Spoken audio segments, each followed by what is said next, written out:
The sudden death of Tommie Gorman at St Vincent's Hospital in Dublin was announced with profound sadness by his family this afternoon. The outside conditions are near perfect, but inside, around the negotiating table, there's no sign of an end to the Cold War between Sinn Féin and the DUP. After a career in RTE spanning 41 years, the 68-year-old retired from the national broadcaster in May 2021.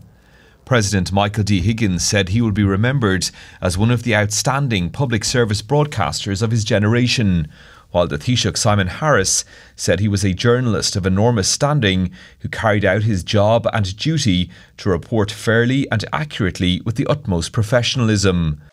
Described as a legendary RTE figure, friends have also praised him for his kindness and generosity to others who also had cancer. On the personal side, he fought cancer for well over 2 decades, and he made light of it even though he went through the most extraordinary pain and trouble. All those years, he was coping with really very severe illness.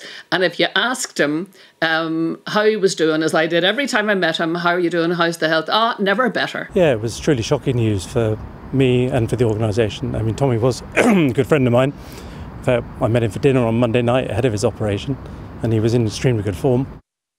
At the time of his retirement, Tommie Gorman was RTE's Northern editor, where he left a lasting impact.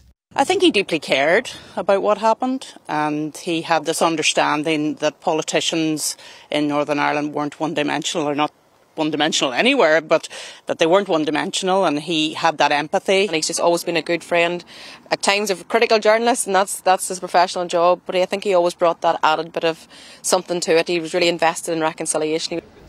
The former Taoiseach Bertie Ahern had met with Tommie just last week. I worked with him for so many years in the North, and I never considered him in the North just a journalist. Of course he was Northern correspondent, but he was always trying to help to find the solutions because he knew everybody, because he interviewed everybody. Tommie Gorman was surrounded by his family when he passed away today. He is survived by his wife Ciara, son Joe and daughter Moya, who say his memory will remain forever in their hearts.